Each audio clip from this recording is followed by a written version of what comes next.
ওখানে সুপ্পু মেলা cow cow করিছে, কান্নাকাটি করিছে, কয়টা ইন্টারেস্টিং কথা কইছে, আমি সেইখান থেকে পড়ে শোনাই। আমি নির্দ্বিধায় বলতে পারি ওই কঠিন সময়েও বিএনপির শীর্ষ নেতৃত্ব আমার পাশে ছিলেন। তারা তখনও সংবিধানের ধারাবাহিকতা অক্ষুণ্ণ রাখার বিষয়টি আমার কাছে স্পষ্ট ভাষায় ব্যক্ত করেছেন। বিশেষ করে বিএনপির চেয়ারম্যান তারেক রহমানকে ঘিরে আমার মনের মধ্যে অনেক কৌতূহল জমা ছিল, কিন্তু আমি পর্যায়ক্রমে বুঝতে পারলাম তিনি খুবই আন্তরিকতাপূর্ণ মানুষ। হি ওয়াজ সো কর্ডিয়াল। আমার দুঃসময়ে বিএনপির সহযোগিতা শতভাগ ছিল। সুপ্পু খুব পরিষ্কার করে বলছে যে বিএনপি তারে রক্ষা করছে। কোন সুপ্পুকে? সেই সুপ্পুকে যে তার নিজের পরিচয় নিজেই দিচ্ছে। শোনেন তার নিজের ক্রেডেনশিয়াল। আমি রাজনীতির এমন কোন অঙ্গন নাই যা আমি ছুঁয়ে যাই নাই।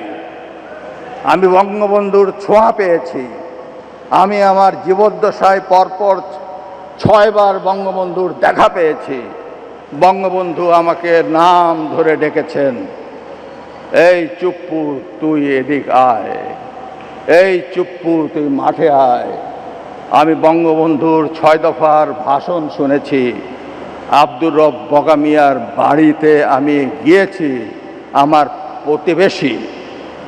ওখানে আমি দুপুরে ভাত খেয়েছি বঙ্গবন্ধুর সাথে। শুনিছেন কি বিশাল ক্রেডেনশিয়াল? মানে কার সাথে কই ভাত খেয়েছে সেটাও তার বড় যোগ্যতা। সোহরাওয়ার্দীর বডিগার্ড তারে কয়বার সুপ্পুকে ডাকছে সেটা তার বড় যোগ্যতা। তো এইটি শেষ না, তারে কেন কাঁঠাল রানী পছন্দ করতো, কেন দয়া করতো, সেটা তার মুখ থেকে শুনেন। সে যে ছাত্রলীগ করতো সেটাও শুনেন। আমি যখন বঙ্গবন্ধুকে উপস্থাপন করেছি, স্বাধীনতার যুদ্ধকে উপস্থাপন করেছি আমার বক্তৃতায় জজদের সম্মুখে, তখন উনি আমাকে জিজ্ঞেস করেছিলেন, তুমি কি আপনি কি রাজনীতি করতেন? আমি বললাম, জি মাননীয় প্রধানমন্ত্রী, আমি ছাত্রলীগ করতাম। তখন তিনি একটি নাম উচ্চারণ করে আমাকে বলছিলেন, সে তোমার সিনিয়র? আমি তখন বললাম, মাননীয় প্রধানমন্ত্রী, সে আমার 10 বছরের জুনিয়র। উনি যাকে সিনিয়র লিডার মনে করতেন তারও আমি 10 বছরের সিনিয়র। এটা শুনে উনি অনেকটা আমার প্রতি তার দয়ার সাগর হাত বাড়িয়ে দিলেন। শুনেছেন, ফাইনালি তার মনে বড় দুষ্ক ছিল। সেটা জানেন তার দুষ্কু কি ছিল? আমার মনে বড় দুষ্কু, ও দুষ্কু আমার মনে রে। কি দুষ্কু সুপ্পু তোমার মনে? ওর মুখেই শুনেন। গত 3 মাস ধরে মাননীয় প্রধানমন্ত্রীকে সালাম করতে গেলে উনি আমার সালাম নিতেন না। তা আমি দেখতাম যে ওনার চরণের ধুলো আমি পাই না। আমার মিশ্র প্রতিক্রিয়া হচ্ছিল যে উনি কেন আমার সালাম নেন না, না থাক বলে। কিন্তু সেই সময় যে ওনার মনের মধ্যে রাষ্ট্রপতি হিসাবে আমার নাম গ্রথিত হয়ে গেছে, এবং সেজন্যই যে উনি আমার সালাম নেওয়াটা বিব্রতকর মনে করতেন, এটা তো পরে বুঝলাম। আগে তো বুঝতাম উনি আমার পর বিরক্ত। শুনেছেন তার দুষ্কু কেন কাঁঠাল রানী তারে পায়ের ধুলে নিতে দেয় না? এই কিসিমের একটা মানুষের রাখার জন্য বিএনপির কি আকুলতা ব্যাকুলতা। আমি যখন কইতাম সুপ্পু ওয়াকার আর বিএনপি বরাবর হয়ে গেছে, তার প্রমাণ পাইলেন তো। সুপ্পুর কপালে যে দুষ্কু আছে এটা আমি কলে 2023 সালে ওই প্রেসিডেন্ট হওয়ার টাইমে কইছিলাম। শুনেন, হাসিনা নিজেও জানে সে নির্বাচনের সময় ক্ষমতায় থাকতেছে না, তাই তার একখান হিসু করে প্যান্ট না ভিজানো প্রেসিডেন্ট দরকার। সেজন্যই সুপ্পু। তাই সুপ্পু হইল প্রেসিডেন্ট, কিছু আসে যায় না। এই সুপ্পু যতই অনুগত হোক, একটা ফেয়ার নির্বাচনের পরে নেক্সট সরকার প্রথম যে অধিবেশনে বসবে সেই অধিবেশনে যে বক্তৃতা দেবে না সুপ্পু, সেটার আইন অনুসারে বিজয়ী দল যেভাবে লিখে দেবে সেভাবে পড়তে সুপ্পু বাধ্য হবে। তারপরে কিন্তু বিজয়ী দল ইমপিচ করতে পারবে। সুপ্পুরে ইমপিচ করার মতো মেলা জিনিস আছে কিন্তু বিরোধী দলের হাতে। সুপ্পুর কপালে আগের দুঃখ আছে, হাসিনাও বুঝবে, আয়রে কি শখ কইরা আমি বানাইছিলাম প্রেসিডেন্ট, সে এখন আমার গালি দিতেছে সংসদে দাঁড়ায়। তা আজ দেখলাম খুব হাসতেছে সুপ্পু। আইসা নাও, পরে কান্দিবা, যত হাসি তত কান্না, কইয়া গেছে রামসন্না। শুনিছেন, ঠিকই গুনে 3 বছর আগে কইছিলাম কলে মিলিল। এবার এখন দেখা যাক বিএনপি কি ড্রাফট করে দেয় তার বক্তৃতার। খেয়াল রাখেন বিএনপি কলে কর চেষ্টা করবে বক্তি বা ড্রাফট সুপ্পু নিজে করিছে, আমরা কিছু কই নাই, নিজে ড্রাফট করে না আইন অনুসারে প্রেসিডেন্ট। আগে জানায় রাখলাম জুলাই বিপ্লব নিয়ে কি বলে সুপ্পু, জুলাই সনদ নিয়ে কি বলে, হাসিনার ফ্যাসিবাদ নিয়ে কি বলে, গুমখুন নিয়ে কি বলে, হাসিনার বিচার নিয়ে কি বলে, এগুলো খেয়াল রাখবেন, কারণ ওইটা ড্রাফট করে দেবে বিএনপি নিজে, তারেক রহমান ওটা অ্যাপ্রুভ করবে। এটা মাথায় রাখেন সুপ্পু কি বলে সেটাই বিএনপির কথা। সুপ্পু এটা চোর, ঘুষখোর, অর্থ পাচারকারী, দাগি অপরাধী এবং মিথ্যাবাদী। জেনে বুঝে বলতেছি, ওই তো দুবাইয়ের রেসিডেন্ট, জানেন না? ও দুবাইয়ের রেসিডেন্ট কলে ওই বিচারক হিসেবে প্রথম কর্মজীবনে ছিল চরম ঘুষখোর এবং দুর্নীতিগ্রস্ত এক অমানুষ, টাকার বিনিময়ে রায় বিক্রি করত। তার দ্বিতীয় কর্মকর্তা হচ্ছে দুদকে যোগ দেওয়ার পরে দুর্নীতির মামলা এবং অভিযোগ ফয়সলা করত অর্থের বিনিময়ে, টাকা পয়সার বিনিময়ে। এ প্রসঙ্গে আবার পরে আসবো। আর তৃতীয় কর্মস্থল হচ্ছে এস আলমের দখলকৃত ইসলামী ব্যাংকের ভাইস চেয়ারম্যান ছিল, দেশের ব্যাংকিং সেক্টরে লুটপাটের শীর্ষ সহযোগী ছিল সে। খুনি হাসিনার ফ্যাসিস্ট দুঃশাসনের এই নরাধমের চতুর্থ অপরাধ কর্মের জায়গা হয়ে উঠছিল দেশের রাষ্ট্রপতির শাসন। তো এই যে মিথ্যাবাদী, এটা চরম মিথ্যাবাদী, এটা দেখাই দেবো, আজ দেখাই দিয়ে। এই যে সাক্ষাৎকার দিচ্ছে না, কি কইছে দেখেন। এই যে দেশের বিভিন্ন জাতীয় গুরুত্বপূর্ণ দিবসগুলোতে রাষ্ট্রীয় ক্রোড়পত্র প্রকাশিত হয়, সেখানে রাষ্ট্রপতির ছবি ও বাণী দেওয়া বন্ধ করে দেয় অন্তর্বর্তী সরকার। ক্রোড়পত্র ঠিকই প্রকাশিত হয়, তাতে আমার বাণী দেয় না। আপনারা খোঁজ নিয়ে দেখেন গত 1.5 বছরে আমার কোনো বাণী গেছে কি না। আচ্ছা আপনারাই দেখেন, আপনারা দেখেন কত বড় মিথ্যাবাদী। গত বছর স্বাধীনতা দিবসে ওর বাণী দেখেছেন, এই যে বিজয় দিবস ক্রোড়পত্র ওর বাণী দেখেছেন, 5ই আগস্ট জুলাই অভ্যুত্থান দিবসেও তার বাণী ছাপা হয়েছে দেখেছেন, কেমন ডাহা মিথ্যা কথা বলে দেখেছেন। আচ্ছা এডিটর সাহেব, আমি কি সুপ্পুরে গালি দিতে পারবো? পারবো না কেন? রোজা রমজানের দিন তাই।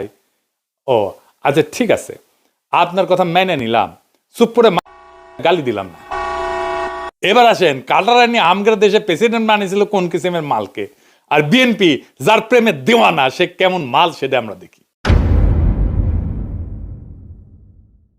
সুপ্পু 71 সালে মুজিব বাহিনীতে জয়েন দেয়, ওই তারপরে ইন্ডিয়ার দেরাদুনে ট্রেনিং করে। এই ট্রেনিং এর বন্দোবস্ত করে কে জানেন? ভারতীয় গোয়েন্দা বাহিনী এর জেনারেল উবান, সে ছিল ট্রেনার। মুজিব বাহিনীর উদ্দেশ্য ছিল স্বাধীনতা যুদ্ধকালে বাংলাদেশে যে বিপ্লবী যুব সমাজের উত্থান হয়েছে তারে খতম করা, মানে বামপন্থীদের খতম করা। এই উদ্দেশ্যে স্বাধীনতার পর রক্ষী বাহিনী গঠন করা হয় এবং তারা কিন্তু 30,000 যুবককে হত্যা করে সে সময় মুজিবের আমলে, শরদ্দি বডিগার্ডের আমলে। এই রক্ষী বাহিনী তৈরি হয় মুজিব বাহিনীর সদস্যদের দিয়া, মানে সুপ্পুর ভাই ব্রাদারদের দিয়া। সেই রক্ষী বাহিনীকে জিয়াউর রহমান আর্মিতে আত্মীকৃত করে। সোহরাওয়ার্দী বডিগার্ড জয় বাংলা হয়ে যাওয়ার পরে জিয়ার আমলে যতগুলা মিলিটারি কু হয়েছে সেগুলোতে রক্ষী বাহিনী থেকে আসা লোকজন যুক্ত ছিল। জিয়া যে লাস্ট কুতে মারা যায় সেখানেও রক্ষী বাহিনী থেকে আসা অফিসার ছিল কিলিং স্কোয়াডে, যে জিয়াকে খুন করেছে। এটা খালেদা জিয়া ঠিকই বুঝেছিলেন, তাই তিনি কইছিলেন যে সাপকে বিশ্বাস করা যায় কিন্তু আওয়ামী লীগকে বিশ্বাস করা যায় না। যার মধ্যে আওয়ামী লীগের বিন্দু মাত্র জিনিস আছে, চিহ্ন আছে, তারে বিশ্বাস করা যায় না। শুনেন, সাপকেও বিশ্বাস করা যায় কিন্তু আওয়ামী লীগকে বিশ্বাস করা যায় না। আওয়ামী লীগ নিজের স্বার্থের জন্য দেশটাকে পর্যন্ত বিক্রি করে দিয়ে ক্ষমতায় থাকতে চাইবে, লেনদেন করছির মতো তার হয়েছে। কাজে এই আওয়ামী লীগকে বিশ্বাস করেন না। শুনেছেন? আর এখন সেই জিয়া এবং খালেদা জিয়ার পুত্র তারেক রহমানের আওয়ামী লীগ ছাড়া চলেই না। হ্যাঁ যাই হোক, সুপ্পুতে ফিরে আসি। 72 সালে সুপ্পু পাবনার এডওয়ার্ড কলেজ থেকে বিএসসি পাশ করে। ওই পরীক্ষাটা ছিল নকলের জন্য বিখ্যাত, একেবারে আপনারা সবাই জানেন, মুরব্বীদের জিজ্ঞেস করেন, সব কটা নকল করে পাশ করেছে। 75 সালে সে পাবনার আমিন উদ্দিন আইন কলেজ থেকে এলএলবি ডিগ্রি পায়, মাশাআল্লাহ। 82 সালে সে বিসিএস বিচার ক্যাডারে যোগ দেয়, একটা স্পেশাল ক্যাডার সার্ভিস ছিল। পরবর্তীতে জেলা জজ হিসেবে দায়িত্ব পালন করে। এই হইল দিয়া তার বিদ্যা অভিজ্ঞতার দৌড়।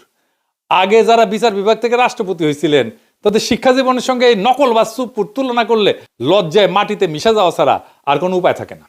সে বিচারপতি আবু সাইদ চৌধুরী থেকে বিচারপতি শাহাবুদ্দিন আহমেদ পর্যন্ত সকলেই ছিলেন হাইকোর্ট সুপ্রিম কোর্টের বিচারপতি, কেউ কেউ ছিলেন প্রধান বিচারপতি। আর কাঁঠাল রানী উপসচিব পর্যায়ে অবসরপ্রাপ্ত এক দুর্নীতিগ্রস্ত বিচারপতিরে বাংলাদেশের সর্বোচ্চ পদে নিয়োগ দিছিল। এই কইরা পদটার যে কি পরিমাণে অবমূল্যায়ন হয়েছিল সেটা আমাদের ধারণারও বাইরে। দেখেছেন তো কেমন মিছা কথা বলে, চোখে চোখে মিছা কথা বলে। এটা বাংলাদেশের রাষ্ট্রপতি।